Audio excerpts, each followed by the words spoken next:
My Borrowed Son. Chapter 21. Lending a Hand. The summer came and went, and before he knew it, Parker was a sophomore in high school as a 13-year-old boy. The fallout with Selena had almost no effect on the overall friend group, except for Spencer, who decided to stay with the friend group despite his twin sister's pouting. Spencer said that his sister was just trying to be nosy, and that while she did have a massive crush on Parker, he knew because she wouldn't shut up about it. It was only part of her motivation to ask Parker to be her boyfriend. Her curiosity got the better of her, and it divided some of the friends for a short time, while their versions of the event circulated. Regardless, summer made for some great movie nights for the group of childhood friends, and all of them managed to find time to see Parker virtually. There were large gaps of time where Parker wouldn't hear from anyone, but that was okay. The incident with Selena made Parker feel a bit more reserved and protective of himself, specifically about his condition. More time was dedicated to writing and studying late in the evenings because of it. The fallout initially left a bit of a hole in Parker's chest, but it was something Parker felt himself getting over quickly. Selena always had a flair for the dramatic, and now was no exception. Parker also knew that the frustration of people not knowing about his condition and keeping it a secret would take its toll on him. It made him feel lonely and guarded, which combined during the new school year into Parker being a lot more quiet than he was in his previous grades. Some of his friends did ask why he was reluctant and if he felt comfortable with sharing more, but Parker quickly shut all of it down and retracted into himself. That is, until it came time to partner up in one of his English literature classes. Parker had hoped that he might be left to his own devices and write a story on his own, but there was an even number of students in the class, which dashed his hopes. Parker sighed and leaned back in his chair. If he knew the general pattern, he would be writing the entire story alone, along with a report, and someone else would get a piece of the grade he earned. As his teacher read off the names of his fellow classmates, Parker heard his name called along with the name of a girl he had become acquainted with last year because of her writing. They had actually been at the same middle school as well, and even shared a few classes now that Parker thought about it. They had never officially met, but that didn't stop him from knowing her name. Lindsay Sullivan. She was a bit of a quiet, pensive girl, but her poetry was absolutely flawless. It reflected a spunky, upbeat kind of girl, who was mature far beyond her years.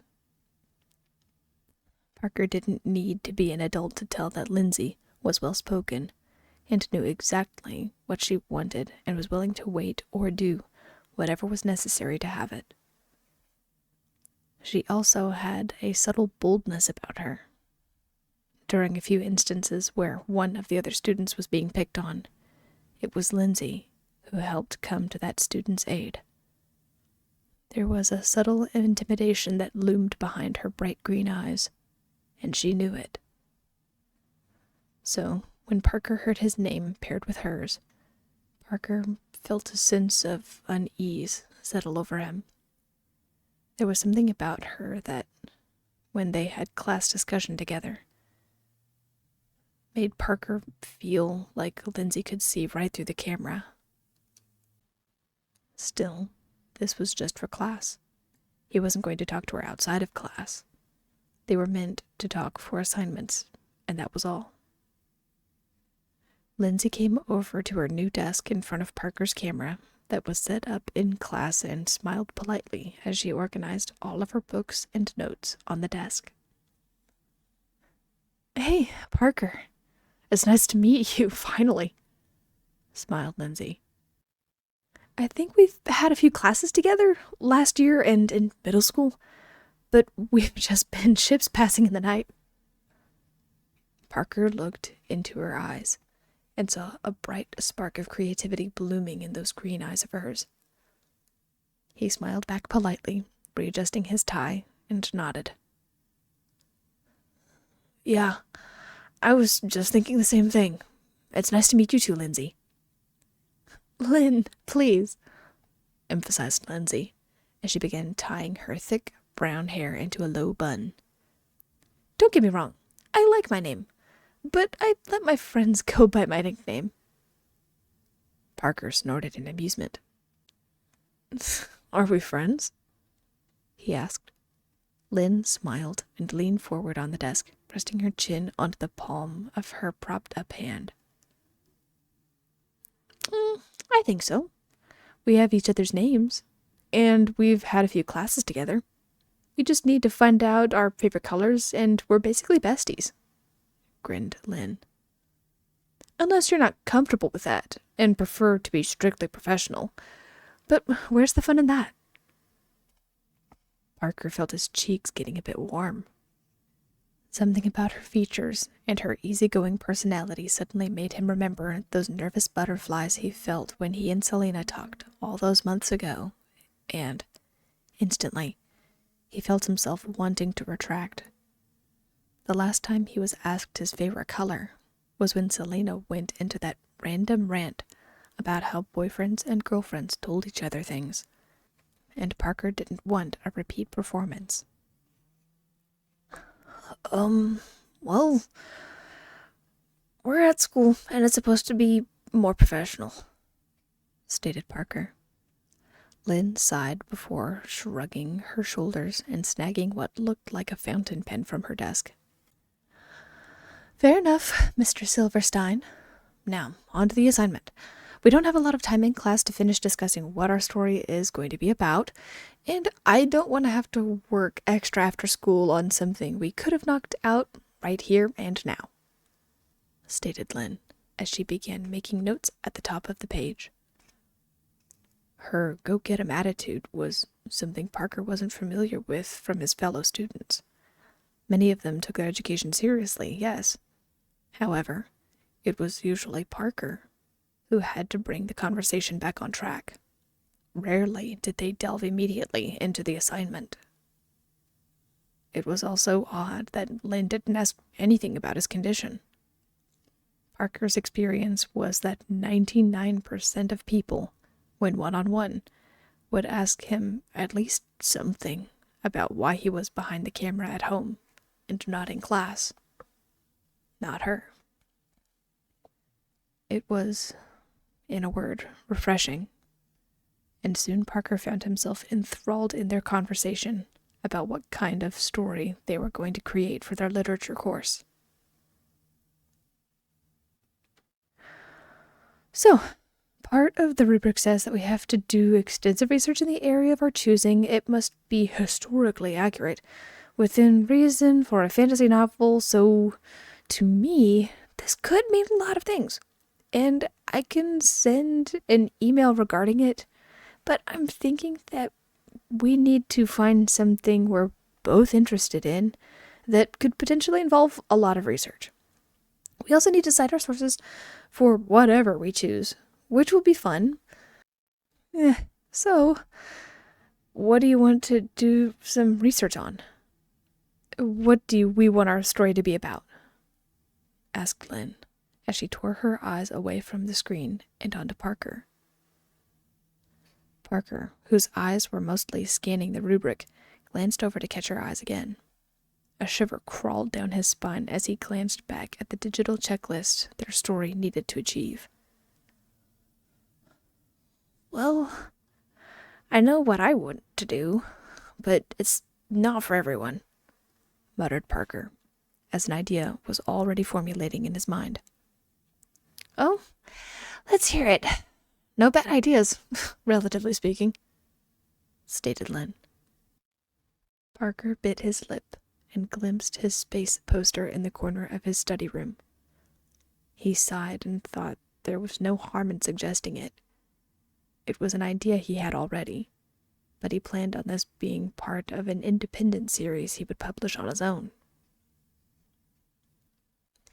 "Well, okay, hear me out," started Parker, before taking a breath before the plunge. "I'm really into space and satellites and everything. Could we do some kind of space adventure?" Lyn hummed contemplatively before nodding slowly. "I think we could do something with that. I don't know much about space. Would this be about some kind of technology AI thing that finds a civilization? Or is it like Star Trek where you've got a captain of a ship and they go exploring around?" Maybe a mix of the two? I was just thinking about topics in general," said Parker, surprised that Lyn was so easily convinced. Lyn hummed again and scribbled something into her notebook. Passively, she remarked, "Personally, I'm kind of into pirates and all that. Hey! If you're not totally sold on a futuristic idea, do you want to do a little combination of the two ideas?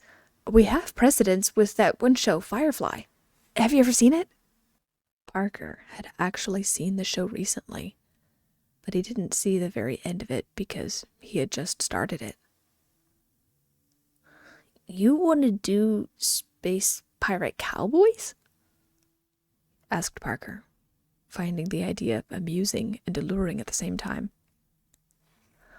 "Something like that. Firefly, mixed with a touch of Treasure Planet, and all of a sudden we have a hit. What do you think? Originality points and all of that. Plus, we can each do research and break up the work if we want. I don't know, what are your thoughts?" asked Lyn. Parker thought about her proposition, and already his mind was coming up with a bunch of fun ideas. He could see a crew of space pirates going around breaking all of the rules on different planets, but also helping everyone. A kind of Robin Hood-like character came to mind, and Parker found himself not opposed to the concept. "All right," he said finally, noticing that Lyn had torn her eyes away from her writing to look up at him. "Sure, let's try it out." A beaming smile from Lyn suddenly made Parker's cheeks very warm all of a sudden, making him look away from the camera as he quickly tapped away on his keyboard and shared his screen as a document. It took only 10 minutes for the two of them to come up with a solid concept for a story. Together, they decided that the Galactic Federation, the overall ruling government body of the Interstellar Collective, had been corrupted by career politicians who had forgotten what it was like to scrape up a living. As a result, piracy and black markets blossomed in the oddest places, and space was no exception. Captain Orion Zane, a charismatic leader with a true heart of gold, decided he wouldn't stand for the injustice. He and a group of 11 others ran a ship that they collectively named Karma to intercept convoy ships and break up blockades of oppressive spaceships. The announcement of class ended their creative flow, but Lyn offered her number and Discord username if Parker wanted to add her as a friend and talk more about the story later. In the meantime, she would start investigating the definition of pirate, marine laws that would apply in international waters as well as space, and weapons that traditional pirates used to see what they could futurize. "Okay, sounds like a plan to me. I'll talk to you later, Parker. I mean, Mr. Silverstein," said Lyn. "Bye, Lyn. Oh, sorry, Ms. Sullivan," said Parker, before exiting to the lobby and preparing for his next class. For whatever reason, Parker suddenly found himself completely distracted for the rest of the day. He was researching space during math and history, and when he wasn't doing that, he was thinking about the way Lyn looked at him over the screen. Every time he thought about her, everything in him tingled and made him almost uncomfortably warm. What was almost alarming was that Parker liked this feeling. Just thinking about her dark green eyes flicking up from her paper made him shiver. Class continued as normal, and Parker found himself eagerly awaiting his English class just to talk to Lyn again. He even dared to add her on Discord so the two of them could talk after school ended. Their conversations were primarily about their collective story, but the conversation would often drift to other topics by the end of the evening when they had to go finish work or eat dinner. Parker liked talking to Lyn. There was something about her that drew him in, regardless of topic. What made it better was that they were similarly aligned in how they thought class should be conducted, what they thought about different elements of life, and even their favorite activities, which were numerous and all over the place. She was a fascinating person to talk to, and Parker realized later that his face would ache from how much he was smiling. It wasn't until dinner, nearly 4 weeks later, that Parker found himself snapped out of his stupor when his mom asked how he was feeling and if there was anything wrong. "Your cheeks are so pink. You're not running a fever, are you?" she noticed as she dished out a bit of fish, greens, and rice onto a small dish for Parker. "Oh, I was just thinking," said Parker. "Thinking? About what?" asked his mom. Parker took the dish and sat down at his place on the table while his mom fixed herself a plate. "Well, we got new partners for English class, and, well, she's really nice," said Parker. The gleam in his mom's eyes was undeniable as she sat down at the table and smiled knowingly. "Oh, she?" prompted his mom. Parker felt his cheeks blushing harder than ever. He knew he must look as red as a cherry tomato as he quickly blessed his food and began eating. "Yeah?" he said as he shuffled rice into his mouth. "Really? What's her name?" asked his mom. Parker knew he was busted at this point. It wasn't like he was keeping a lot of secrets from his mom, but he also didn't mention his adventure into the walls or the breakup with Selena. He licked his lips and kept his eyes averted ever so slightly, wondering why he was feeling suddenly shy about talking to his mom, as he said, "Lyn. Technically, it's Lindsay Sullivan, but she likes her friends to call her Lyn." Amanda smiled as she brought her cup up to her lips and took a drink. Parker unknowingly had been talking a lot about Lyn recently, but the context was usually class and how good she was at pretty much everything. Amanda suspected Parker might be developing his first real crush, but actually hearing it was both exciting and worrisome. Amanda worried about when this day would happen. She wanted her son to develop feelings for someone in his own time, but she also knew the complications of his size when talking to someone who was much bigger than he was. There were so many factors when developing a crush and getting into a relationship, and Parker's size was one of those factors, though he didn't really know it yet. It wasn't something that would come up in normal conversation. Plus, there were complications when it came to how tall Parker was. It pained Amanda to no end, but a worry she had was that Parker wouldn't find someone his size who he would like. Now wasn't the time to talk about that. Or maybe it was. She would have to read some of her parenting books later to see how to talk about these topics with Parker later tonight.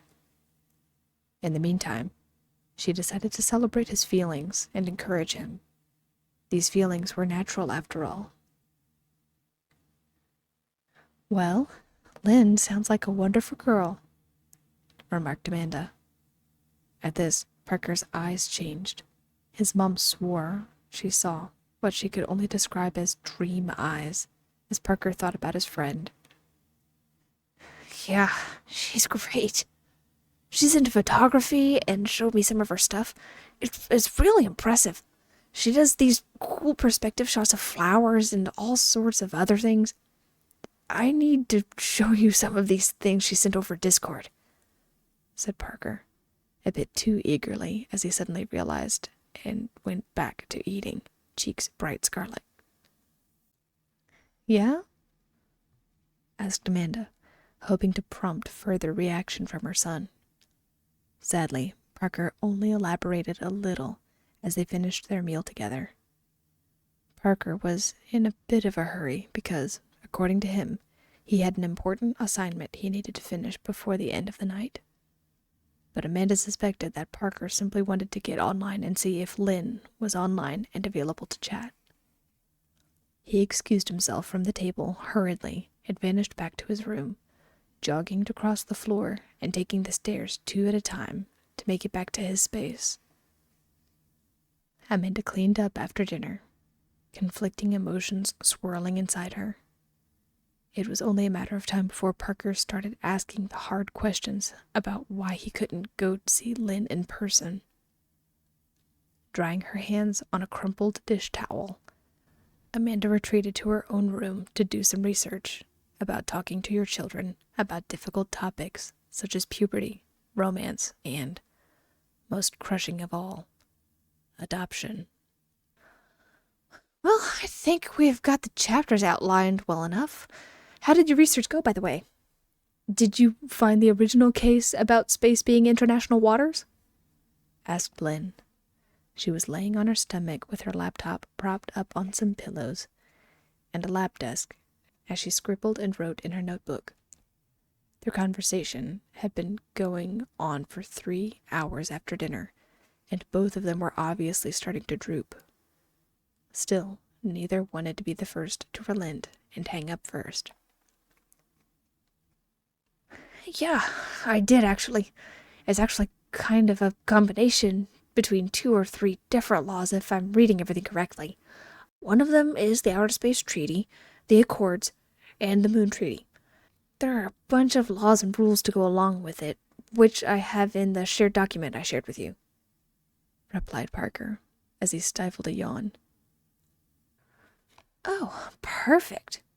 I love it when nerds do their work, teased Lynn as she made a goofy face at the camera. Ha ha, I could say the same to you. How much did you have written about pirates in your math class when you were supposed to be paying attention? I know, because I checked the document and saw you were typing away as soon as we left English, said Parker, flipping the tables on Lynn. Oh, you hush. I passed my test with flying colors, didn't I? She shot back. Parker chuckled and nodded. Yeah, like you said, nerd. Lynn rolled her eyes and vanished from view as she stretched before popping back up to the camera. They stared at one another for a minute in silence, each holding the other's gaze before bashfully glancing away simultaneously. It took another minute before Lynn looked back at Parker and cleared her throat, obviously preparing to ask a question. Parker? Do you mind if I ask you something? The tiredness vanished instantly from Parker's eyes as the question sank in. This was something he usually asked his mom, and she usually replied with, "You can ask me anything." But only now did Parker realize how nerve-wracking that question could actually be. He bit his lip, feeling himself bristle, and those precious walls he had slowly lowered begin to rise once more. Yeah? I mean, I guess. What's up? Asked Parker. In the back of his mind, a flashback of Selena's conversation ran right through him. Was Lynn about to ask him if he liked her? Was she going to ask if they wanted to be boyfriend-girlfriend? only to immediately turn it on him? Was she going to ask about his condition? Would she ask why he was never at school? What if she wanted to meet up to write together in person or study together? His nerves started to make him squirm and sweat. Parker honestly didn't think it was that noticeable until he saw Lyn's curious expression. "You okay?" she asked. "I mean, that's not my question, but you're acting a bit weird all of a sudden. You can say no, you goof." Parker squirmed again and tried to shake his nerves away. No. I mean, I'm okay. It's just that the question could mean anything. So I'm just preparing for whatever," mumbled Parker. Lyn eyed him again, but shrugged and continued. "Well, you can always say no or abstain from answering. I hope you know that," stated Lyn in her usual matter-of-fact tone. "Anyway, I wanted to ask you something." Parker held his breath as Lyn eyed the camera and watched Parker's reaction to her question. "Are you the author of Welcome to My Little Life?" The question threw him so off guard that his expression was obviously a dead giveaway. Relief, curiosity, excitement, nervousness. Yeah. I mean, of course. It's just a bit of a side project and everything, but I like posting there. It's a good space for exposure and everything," Parker replied. The tenseness in his body dissipated, and the young teen could once again relax with his friend. The look on Lyn's face mirrored his own as she propped herself up closer to the camera, saying, "I knew it! I mean, I thought it was you, but didn't want to make things weird or bring it up. I totally follow you for your story about your Dungeons and Dragons character. Talel, right?" Parker had never really met someone who knew about his blog. He'd chatted with his followers, like Carl, Zell, and so many others, but never someone he was already friends with. "No kidding?" asked Parker, in a bit of disbelief. "You like it?" Duh! Of course! And you've liked some of my stuff too. I posted some pictures and you liked them. That's why I wanted to ask, to see if you knew," said Lyn. "I'm Lyn C. Photography." Parker felt his eyes go wide as he remembered the exact posts Lyn was talking about.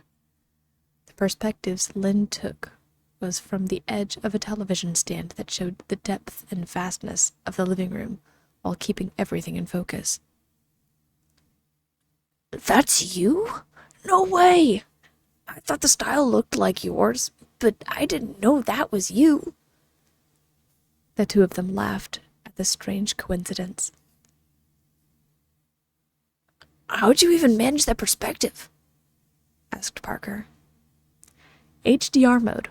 Basically had to take two identical pictures and blend them together," said Lyn. "I could show you one of these days on my camera. I also had to blend it in Procreate, but it didn't require a lot of editing, which was nice." "Yeah, I'd like that a lot," agreed Parker, the last of his tension leaving his body. "Definitely," grinned Lyn. "If you don't mind my follow-up question, but you looked tense earlier. What was that all about?" Parker squirmed again and tried to shrug it off as he contemplated his reply. Bringing it up might pick at the scab that was over the sensitive spot surrounding his whole interaction with Selena, and not telling her more about his condition. He didn't want to lose Lyn as a friend, and he wanted to keep his condition close to his chest. But he also wanted to trust Lyn. She was someone who he cared about. Selena was right about one thing. You tell people you trust. And Parker felt like he could trust Lyn. At least, he thought he could trust her enough to talk about it a little. Well, I mean, I thought you were going to ask about my condition, said Parker. He braced himself for whatever Lyn was going to say next, and hoped he hadn't accidentally ruined something good. Oh, that makes sense. I mean, I'm sure it's a sensitive thing for you and everything, replied Lyn. Did someone try and pry? Parker felt himself nodding before he even realized he was responding. I see. Well, I'm sorry that happened. I mean, I can't say that I'm not curious, but I wouldn't go asking questions unless you wanted to talk about something about it. I hope you'd be comfortable enough to talk about it with me if you needed to, stated Lyn. Parker couldn't believe what he was hearing. Was it that easy? An announcement of curiosity accompanied with an invitation to refuse? The smile that spread onto Parker's face stretched from ear to ear as another wave of genuine relief filled him. This was exactly what he'd hoped Selena would say, and now he was hearing it from Lyn, someone who he cared about very much, despite knowing her for such a short time. Yeah, I would feel comfortable with that. You know, if I needed to talk about it and everything, muttered Parker. Was it warm in the room? Or was it just him?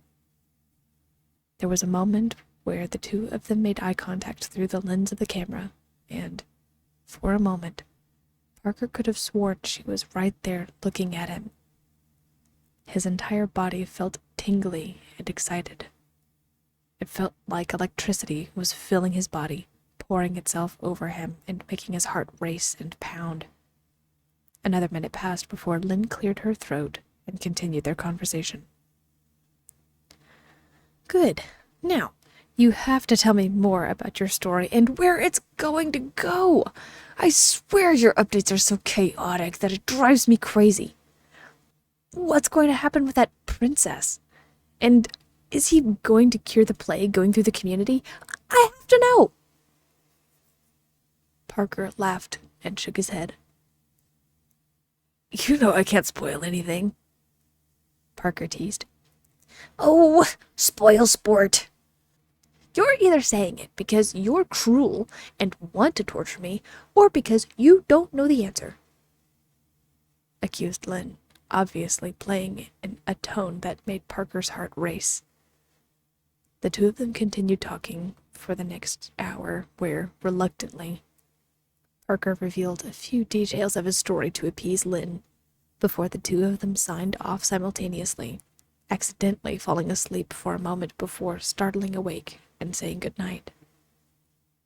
Parker crawled into his bed, face hurting from smiling so much, and drifted off to a peaceful sleep.